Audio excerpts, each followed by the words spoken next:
1. Disclaimer: the following story takes place in a Build-A-Bear store. However, it is not the same story you might have heard in last week's Adventures in Fast Food and Retail. I work at a certain store that lets you make your own stuffed animal. Ever since the nearest sister store to us permanently closed down about a month ago, we've been crazy busy on weekends, especially in the afternoons and evenings. This story happened earlier this Saturday afternoon, so we were jam-packed with people. Amid the crowded store, I see two kids at the sound station playing with the sound chips. Only one is carrying a skin. That's what we call unstuffed animals. But both are carrying Poppy Playtime plushies. I see their mom, the entitled parent of the story, Karen, standing a few feet away from them. Her daughter standing beside her, she was also holding a skin. They were pretty close to the stuffer, and usually when people stand that close to the stuffer with skins, that means they're ready to stuff. So I came up to the family and asked, "Did you guys want to get any sounds in your bears before we stuff them?" "No, we're just looking," says Karen. "Oh, okay, well, let us know if you need any help." As I walked away, I heard Karen tell her daughter, "We'll come back on your birthday." And internally I groaned. I knew then that they weren't going to buy anything. But I didn't raise a fuss about it. Parents do that depressingly often. What doesn't happen often is how this mother let her kids run buck wild around this store. The two skins the kids were carrying were discarded in random places around the store. One was in the heart bin. The boys kept messing with the sound station and dropping sound chips, which I had to clean up as I was assisting another customer with the station. One of them shoved their pink huggy-wuggy in my face. Again, I was helping another customer. Throughout all this, Karen was nowhere to be seen. Later, I was on the stuffer helping other customers stuff their bears. The entitled boys were behind me, using the bathtub to wash their Poppy Playtime plushies. That was when I saw the entitled girl holding a dressed bunny that I knew was one of our displays, picking out a rainbow leash to put on it. I'd had enough. I apologized to the customers I was helping and walked up to the girl, who had the bunny set down and was trying to fasten the leash onto her. "Are you going to buy that?" She looks up at me dumbly. After an awkward pause, I repeat myself, "No." I'd already known her answer, but I had to ask. "You can't take the displays down if you're not going to buy them. Please put it back." I point to the platform where she got it from. That's when Karen, who had been on her phone in the background the entire time, noticed someone was bothering her precious daughter and intervened. "What's the problem here?" I told her the same thing that I told the kid, that if you're not going to buy the display, you have to put it back. They're not for playing with. I headed back to the stuffer to keep helping customers, but I kept an eye on the entitled family. When I saw that the entitled girl was actually putting the bunny back, I focused back on the bear I was stuffing. All was quiet after that until I suddenly heard a loud bang from behind me. Oh my god. I jumped and turned around. The entitled kids had nearly pulled the fake bubble frame off the bathtub. The mother hadn't been watching them. She had still been yapping away on her phone, only paying attention to her kids after the loud noise. Her kids could have been seriously hurt if that thing had fallen on top of them. Whether out of embarrassment or something else, I don't know how Karen's minds work. I think she took this as her cue to leave the store, thank God. As she passed me by on the way out, though, she left some parting words. "You need to learn to relax. This is a kid-friendly environment." "Yes, but it's not a play area. You can't just mess with displays if you're not going to buy them." "I'll be talking to your manager about this." I snort to myself in my head, "Feel free." I didn't see her again after she stalked off with her kids, but man, I wished I could have seen her try to talk to my manager. You don't want to fuck with him.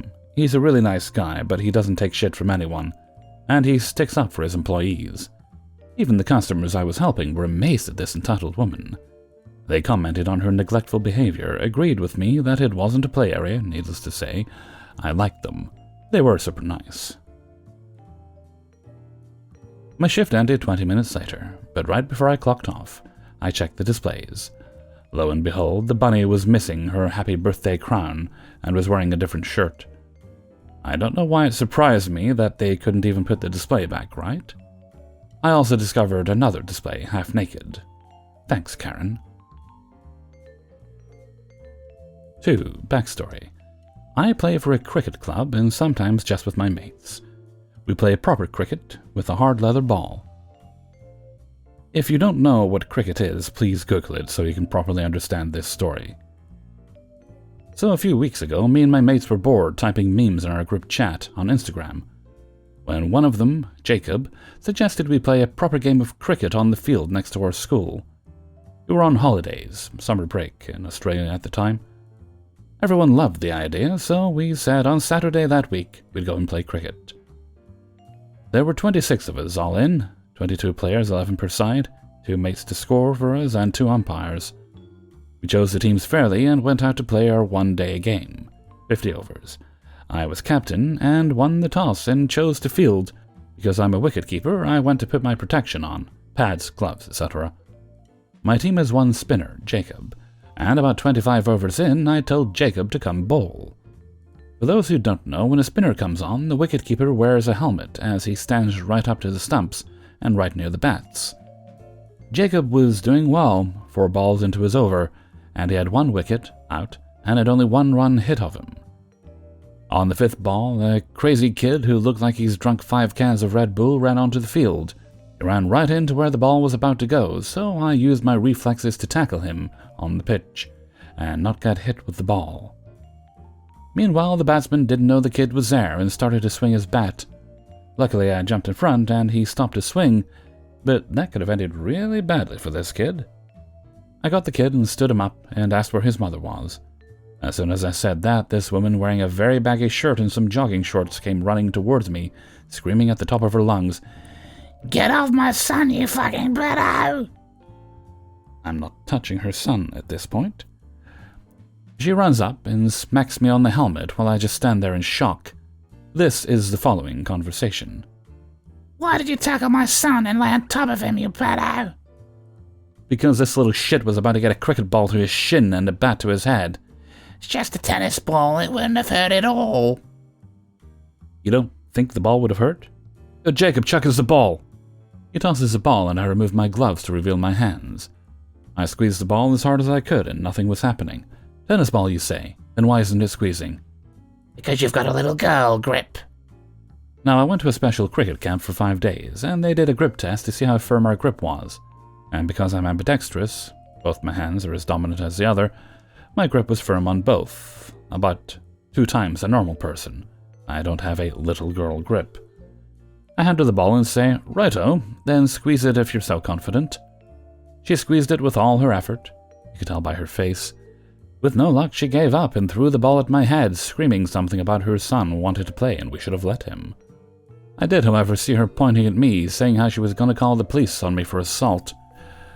I said, "How exactly did I assault anyone in this scenario?" She grabbed the face guard of my helmet, pulled me closer to her, cigarettes on her breath, and said, "You tackled my child, you fucking pedophile." At that point, I'd had enough. I did karate and taekwondo for a few years. Oh, I didn't make it past white belt. I still know a few things. I grabbed both of her hands, twisted them, and shoved her off me. I told her to piss off and never come back. She and her little monster walked off, and me and my mates decided to keep playing. I wish I could say the story ended then, and everything was happily ever after, but no. About 10 to 15 minutes later, we hear sirens, and sure enough, she called the police. She talked to them for about 5 minutes, and then the police came over to us, on the field, and told us to come over and speak to them. The EM said, "Not all of them, just that rat in the helmet," pointing at me. The police then said, "You come over here," so I did. The officer told me that she said I assaulted her child and her for no reason at all, and then asked for my side of the story.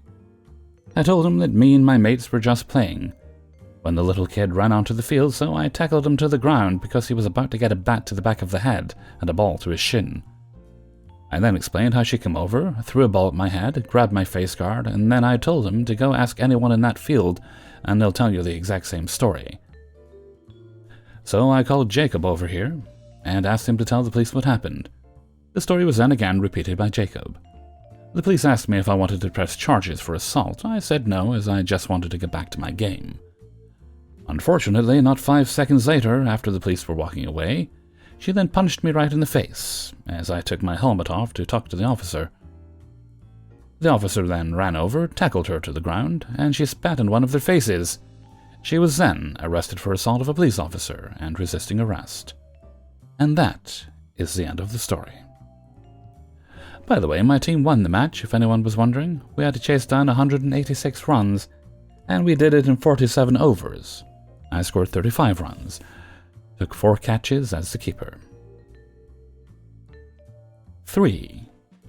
Some important details needed later. I have a tendency to help anyone who says please, and I'm a night person.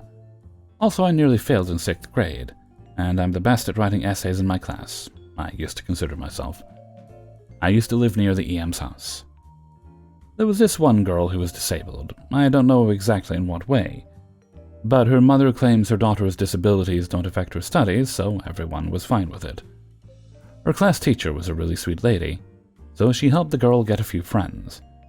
Most people wanted to stay away from her because she was very demanding, and I was quite shy to speak to her. She didn't want to write her own notes, she just wanted others to write them for her. Her friends were generous enough to give her their notes, and mostly used to write them down for her. The other students used to ignore this because they thought she couldn't write because of her disabilities. This all happened in the 6th grade. Near December, our school was going to participate in an essay writing competition arranged by the government. It was an annual event, so it was no big surprise, but it was a bit different for our class because this time, for some fucking reason, the representative of the school must be from our class. The principal personally tested who was the best at writing essays. He used to give very controversial topics, like school life is the best time of our life, write for or against, equality among humans is not possible, write for or against, etc. Our class teacher was asked to make sure everyone writes and submits their work, and to submit those at the end of the week to the principal. Everyone submitted their work except the aforementioned girl. The teacher called her mother and asked why her daughter had not submitted her work. She didn't submit any of her work in 2 years. This is where I got involved, and I regret every decision I made from here on. The teacher very kindly asked me if I could help her with her work, and I, being a dumbass, said yes without a second thought. The teacher called her mother and talked about how I was going to help her child. They decided that I would take out 2 free hours from my daily life to help her, and I agreed. We'd meet Monday evening at her house, and I just gave her a long lecture on how to write essays. I thought I'd done my job in helping her. Then on Saturday morning, my parents were going to visit the doctor, and the appointment was near 7 a.m. The clinic was quite far, so they left home at 6. I was half dead when they said to me to lock the door. I heard that, but didn't bother to close it.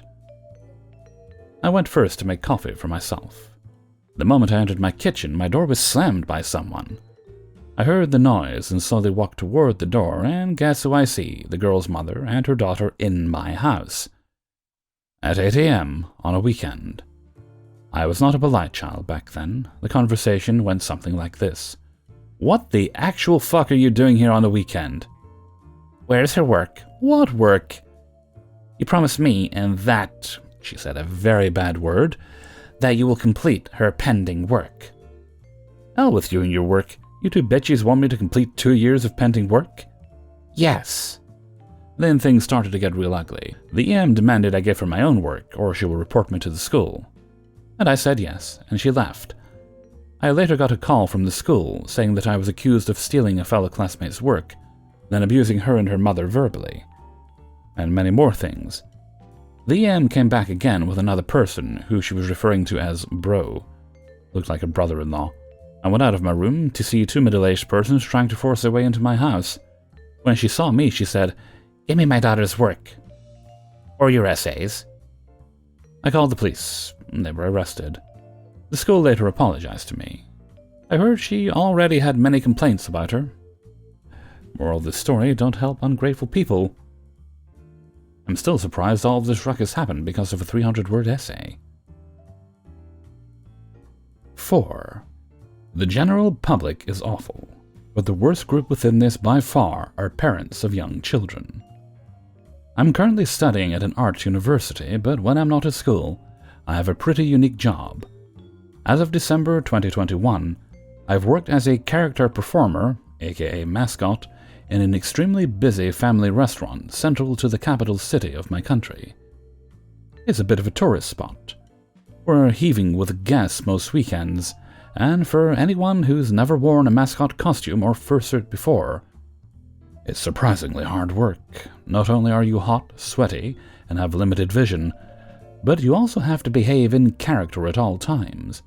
You cannot speak, and you have to constantly be entertaining guests, especially children, quite a few of which are scared of these suits.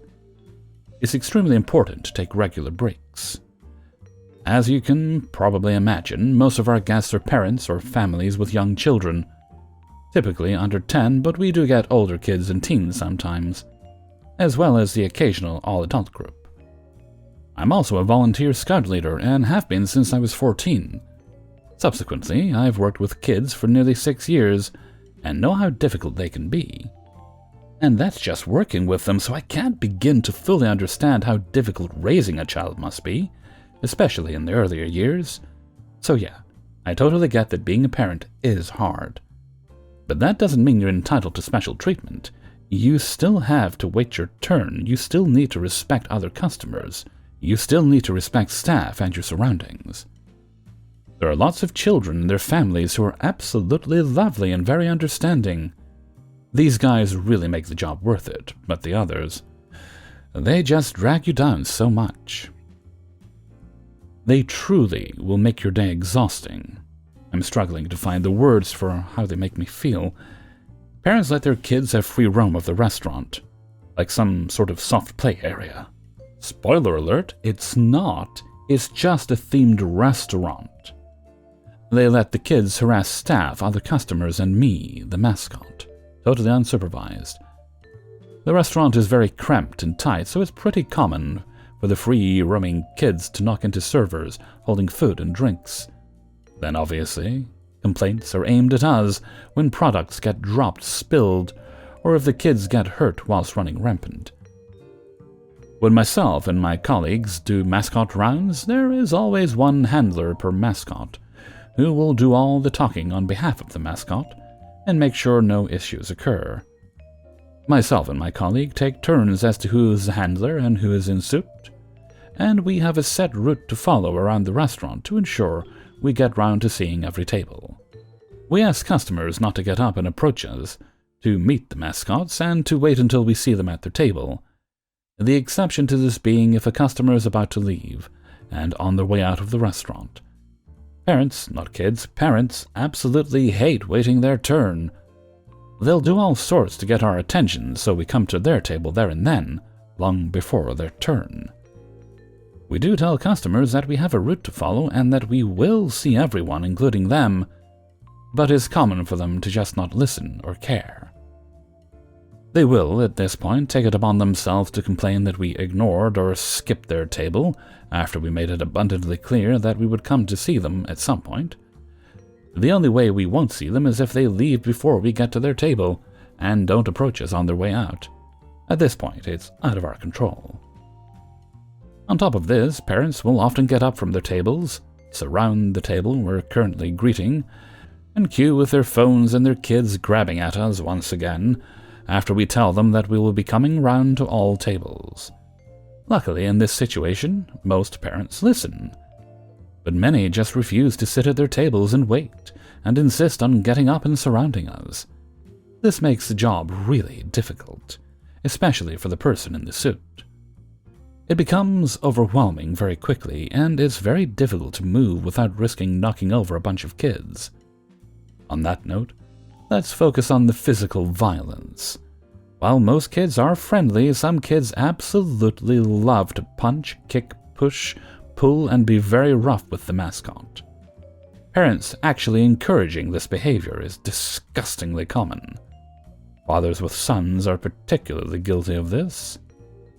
This not only risks injury to the person in the suit, but can also damage the suits, which are very expensive. Older kids attempting to prove their intelligence by trying to unsuit the mascot, trying to remove the head, unzipping the back, etc., is also pretty common. Once again, often encouraged by parents. I recall one incident in which a 9-year-old girl dug her hand under the soot and proceeded to squeeze my throat. Parents do nothing, and sometimes even get agitated or upset when the handler asks the kids to be more gentle. Birthdays. We honestly have a minimum of about 100 birthdays per day, and this is not an exaggeration. Every other table has a birthday. Some parents completely disregard this and insist that their child has all the special treatment. We try to give a birthday sticker and sing our birthday song to everyone. But this isn't good enough for some parents, and we have received complaints that their kids weren't made to feel special enough. Last of all, there's breaks. Like I said earlier, it's extremely important for the mascot to take breaks for health and safety reasons. Typically on rounds, we do half the restaurant, have a 10 to 15 minute break, then do the other half of the restaurant.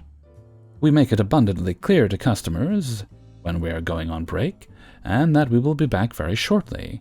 Parents, once again, not kids, but parents get unreasonably angry and or upset that we need to take a break. They should know that those suits get hot, even if they've never worn one. It's common sense. I think it's once again a matter of them not willing to be patient and wait their turn. Last week, one of the managers told us that a woman sat at a table by the break room with her kids, complained, and was literally bawling her eyes out because we had to take a break. She had left before we came back out. 5. To start, this didn't happen to me, but I was on shift when it happened. This happened while I was working at a build-your-own burrito place many years ago. It was a morning shift, and I was working with one of my favorite managers, Stan. Me and Stan had been there all morning with other coworkers. We were tired from a rush that had finally ended. We were restocking and cleaning. At this time, I was cleaning our trays when a man and his son came in. I looked at Stan and he said he got it and to keep cleaning, so I did just that. However, I'm a very curious person and will often listen in to conversations when I'm cleaning. Usually I just hear people place their orders, but sometimes I get to hear weird interactions. This was one of these times. I heard Stan give the greeting and ask what he could make for the customer. The customer said he'd like a burrito. The customer then looked down the line to look at all our options. Stan asked the man what he wanted on his burrito. He told Stan, "I want fresh steak." When he told Stan this, I looked over where the steak was and saw we didn't really have much left. Amazingly, that was one of the only things we were out of at the time. I looked to the grill and saw it was almost done cooking. I gave this information to Stan, who informed the customer that the steak would be ready in about 5 minutes. The customer seemed a bit annoyed and rude from what I saw. Stan then asked what else can he put on the burrito while they wait for the steak to be ready. The customer said, "I'd like fresh rice too." I heard that one and looked at Stan, who looked totally irritated, and heard him say, "Fuck this," to the customer. The customer got mad and started asking Stan what he said. They started arguing. I checked the rice that was out and saw it was a brand new container that was full to the brim with rice. Normally, if a customer is like this, we get rice from our backups and use that. However, we just had finished a rush, and that was the last of the rice for the next 2 to 3 hours. I had no idea what happened after that. I vaguely remember the son just chilling most of the time, away from who I assume was his dad. And also remember Stan explaining the best he could that the rice on the line was fresh, and we were in the process of making rice that wouldn't be done for hours. Eventually, the customer got his food and left with Stan mad, and the employees confused as to what was with that guy. If you think the story is over, then you're wrong. The guy posted a review about Stan in the restaurant. He lied through his teeth about what happened. He said in the review that he came in with his daughter. Remember, I said he came in with his son, and that Stan was touching himself behind the counter. He did say Stan cursed at him for no reason. There was a bunch of other ridiculous and outrageous stuff said. The company got the review taken down since there were lots of eyewitnesses to what happened. I will say Stan shouldn't have cursed at the customer, but do agree the customer was being ridiculous and unreasonable. I really don't understand people. Hey everybody, Hellfreezer here, and thank you very much for listening to the Impractical Proudness of Parents. Hi Pop. Episode 80. And thank you very much to everybody who allowed me to use and sent in stories for use in this video.